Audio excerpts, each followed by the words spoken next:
All right, guys, welcome to another WMDTech live stream. My name is Jake Berryman. I'm the Director of Sales at WMDTech, and I'm here with our Director of Training, Skip Curtis. Good. And we won't make it too long today, but we want to share a couple of new tools this week with you guys that we're working on for the EOD community. And you know, every couple of weeks we'd like to go live and show you guys what we're working on and answer any questions. If you could think of a question you'd like to ask, you can send that in. You can always email us after the fact if something comes to mind. But other than that, we'll kind of jump in here. So today, got a couple of things we want to present. One of them is our new EOD Ceramic Knife that we are having made here in-house, as well as our hot knife for hand entry. So kind of going into the ceramic knife a little bit. Skip, what do you think we should share with the? Well, I kind of like this project. This is the first project that actually using the tools that we learned in the 3D printing class. I designed the handle and some of the other features. So this was a total in-house design. Some of the problems that we had with ceramic knives in the past in doing classes or back when I was responding was that the sheath, didn't fit on very good, and it was just the shape of the handle. So we made this handle so it fits in your hand a lot better. We've also have a lot stronger blade. That's always a problem with any ceramic knife. Obviously, if you pry with this knife, it will break, but it's much stronger. And we have a rubberized grip, so if it's wet or in your gloved hand, it's going to fit a lot better.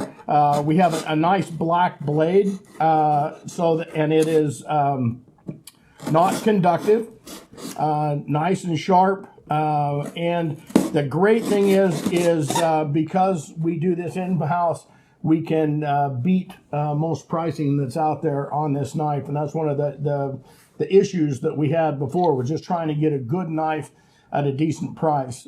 We have a crab inset into the handle, and also our logo inset into the handle. Again, non-conductive blade, super sharp. Your sheath fits on there nice and tight. The knife doesn't come out of the sheath. We're working on a nylon holster for this as well. But a great new tool and a much better price point than what we were seeing with some of the other tools that were out there. This isn't a kitchen knife. This was designed by us here for EOD operations. So it's much stronger, much more durable, and a much better handle than what we saw in some of the other ones. And if I'm remembering correctly, this is a tool that goes in like for the FBI's TBT kit that they got going on. This goes in several of our kits. This goes in the special event kit, goes in the hand entry kit, the TBT kit, or you can buy it to augment your other knives. Yeah. And that's one of the big things is obviously a couple weeks ago we went live and we shared a whole bunch of brand new, big stuff, the robotic precision aim stuff we're working on, the online training platform. But I think a lot of times the stuff that you guys ask for and that you use are really just these basic tools, We won't go too much on because we understand, you guys understand what a ceramic knife is, but that's the tools that you guys are using constantly or that are, being consumed and broken and replaced, and trying to put something out there that's for EOD. So, you're not using a tool that was designed for something else, and then making a price point, hopefully, that doesn't have the EOD price tag attached to it. So the other great thing is we put a lanyard hole in the back. One of the problems that we had, especially with night special events operations, is you had set a tool down in a dark environment. It's hard to find that tool, especially because we like black stuff. We don't like reflective stuff. With that lanyard, you can keep track of your, with the lanyard loop on there, we can keep track of our tool and make sure we find it in the dark. So. And we have these in stock now, correct? Yep, we have. Okay. We have 2,000 of these in stock right now. Awesome. So yeah, these are available right away, guys. We'll get them up on the website today, hopefully. If not, for sure by the end of the week, these will be up and available for you guys. Or if you need a quote, whatever, obviously just reach out and we'll get you taken care of. But we'll make sure we get some high definition pictures up and we get these available to you guys. And again, these will be in some of the other kits. So if you're thinking about doing the electronics online or even the online platform in general, go on there and kind of look through some of those supply kits, because this could be something you end up with anyways. So it's just a tool to be aware of, essentially. Kind of sliding over a little bit into the hot knife. This is kind of the show maker for the day-to-day. This is a pretty awesome tool, geared towards the hand entry side of the house. And Skip, why don't you let them know about the hot knife? And we've been working on this hot knife. Some of you have seen some of the earlier versions of this hot knife. And one of the issues that we had was we weren't getting the heat out of the hot knife that we had hoped to get in the beginning. And so in doing some more engineering, we found that the fusible link that we had in there was actually cutting our knife off before it got to the temperature that we want. So we've changed the fusible link in there. We've also turned the heat capacity up on there. We're getting about 950 degrees on our blade right now, compared to we were less than 700 degrees before with the other fusible link that we had in there. I've got the larger M12 battery on here, but it will work with any M12 battery on there. It's got a stainless steel 3D printed head. There's two different models. We have the wing model, and then we have the chisel tip model. You can actually see it will start to glow on there. That's the type of heat that we have. We got a Pelican case here, and I'll do the last cut on our Pelican case. The other thing that I like about this hot knife is that with a lot of squads are using the butane irons as their hot knife. And the dangerous thing with that is, yes, we've got some heat here, but we don't have an open flame. And all of those butane knives have an open flame with them. And so this takes that back.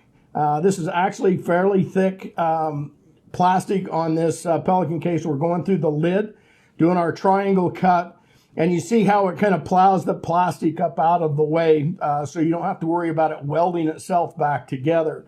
There's another really good hot knife out there on the market, but it's super expensive, and that was what we were trying to accomplish here. How can we come up with a hot knife that the squads can use?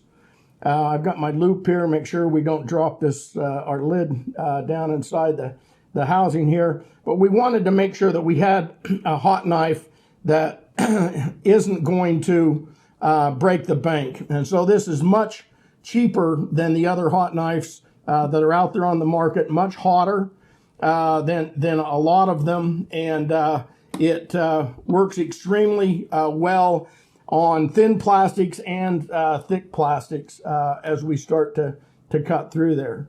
So when you say much cheaper, we're talking a tenth of the price of the competitor. Yeah, so the other hot knife that is out there is selling for $2,500 to $3,000. Okay. And so we got a fraction of that cost, with this hot knife here compared to the other type of hot knife. You can see the thickness of the plastic that we're cutting here today. So I didn't want to give you just a thin piece of plastic and show you how it cuts. Again, nice and thick. You can actually start to see the head glow. We put these, we just came back from a 3-week course in Denmark and put these through the test, and with all of the additions that we put to it. And especially my training hot knives go through a lot of torture, right, I guess. And so that's one of the things that we tried to do, was continue to make things better. You can actually see how hot, at least on my end, I can see it start to glow. You can see the inner rod glow. The great thing is this bottom part never gets hot down here. And that's what we've tried to engineer into there. That was the problem that we were having in the beginning with this hot knife, and that's the reason we designed our own top. You can see the way that it is opened up there, and we have a heat-resistant layer in between the metal and the rest of the hot knife. So this is basically started as a soldering iron from Milwaukee, and we've redesigned some of the basically the items. whole top end is. Yeah, we took the whole top end off. Everything from here up has been designed in-house just for EOD. The problem that we had was we thought, well, this would be great. We'll get a battery-powered soldering iron, and we'll be able to just cut with it. Well, in the type of pressures that we put in cutting a plastic box or something else like that, it was melting and actually bending the top of that hot knife off. And so we went to our engineers here in-house, and I explained the situation. With our Metalex 3D printer, they designed 2 different types of heads. Then Robert went in and redesigned the electronics on the other end so that we could get more heat out of it. And then the great thing is it's still the M12 battery. You can use the smaller batteries. I've got the bigger ones on it just so that I can keep it standing up. But you can actually see how hot that tip is getting there. So a couple of things come to mind. Just if looking at this tool from the outside, I know you said that the top was metal 3D printed. Can you give us an idea of the strength compared to something that's not 3D printed for those that haven't? Oh yeah, this is stainless steel. This is 410 stainless that's been 3D printed. So when we 3D print something, it goes through a couple of different processes. When you first print the metal, when it comes off the Metalex printer, it's what we call green. And then you wash that, and then you put it into a sinter oven. And that sinter oven has a bunch of different neutral gases in there. It has argon and nitrogen going into to make it a very clean environment. And it stays at just below melting temperature for 24 hours. And it molecularly bonds all of those particles of the stainless steel in there. So this is 98% as strong as a cast piece of stainless steel. And obviously it's withstanding a temperature really close to 1,000 degrees, but this is not something that's going to break, crumble. You could drop this on the cement and it's not just going to crack on you. Well, and the other great thing about this compared to some other ones is we can actually change. So if you're in a confined space, and you can see that we can actually you can see the heat that we're getting off from that blade as we plunge into there. And you don't have to cut just on the end. So if I can't get in there all the way, I can put my head at a 90 degree, and then I can still work that as it comes around. So and again, this is still cool down here. We're working on trying to keep some of the heat out of the bolts that come through there. We got some heat resistant washers that we've added to there. And so it's we have left these to torture test this. We took the larger batteries and we let this run for 48 hours, changing batteries to make sure that because that was the problem before with the fusible link that was in there originally. It would, or the thermal link that was in there, it would turn off and you couldn't reset it. Now we were thinking that all these units were going bad, and luckily we've got somebody like Robert in house who could diagnose it, and we put a different fusible link in there, or our thermal link in there. So and, from a mission perspective, how much can we expect out of one battery? We've obviously put it through that test in terms of the top and just how much it can withstand. But if I have a couple batteries in my bag and I'm taking this to an incident, how long can I get? With the smaller, just the regular M12 size battery, we're getting 30 to 45 minutes of top active heat, time. Active time out of that. With this battery, we're getting about an hour and a half of constant use on that. Okay, which is really enough to do any of your hand entry scenario. Well, for the most part, yeah. And the nice thing is the reason for hand entry I like the bigger battery is because of that issue right there. I can set it down and it's not going to fall over. I don't, if I have the smaller battery, I got to have a silicone pad or something, and it just makes it a little harder for me to get in and to use it. So we've tried to design this with EOD in mind. Again, without the EOD price point that's on there. So you were obviously a bomb tech for many years before coming over to WMDTech. Looking at this tool, if you're a bomb squad commander, if you're a tech, what's the number one thing that makes you want this tool? Why is this useful to you? Two things. One, the fact that it's got a standard off-the-shelf battery. I don't have to have some proprietary battery to use this. It uses a regular M12, so I could have a myriad of different tools all using the same size battery. The other thing that I like about this is it's just ease of use. I just turn it on and it's good to go. The very first Hot knives we used were cottering irons that they use in surgery in the hospitals. We would, but they had such a fine tip on them. There's no way you could cut through thick plastic like this. And then, it's advanced over the years. When we were overseas in some third world countries, we were making knives out of hacksaw blades and heating them with a torch as a hot knife. This takes all of that danger away from it. It puts it in one very economical package with specialty designed parts on it, so that it's going to work, and it works every single time.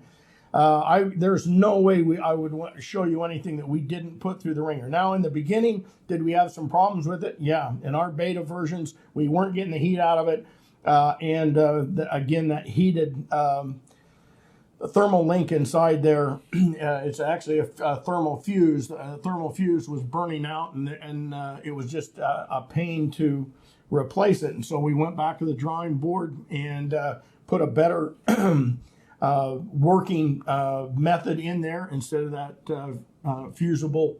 And so we really made one of the missions to try and put our tools through a lot of stress before we get these things shipped out. But let's say that something does go wrong with this tool. What kind of warranty or repairs can we offer? Very simple to replace or repair. So right now, we've taken the two most vulnerable parts out of this. We've kept it from getting hot and melting up here, and we've taken and put a better system in there than that thermal link that was in there.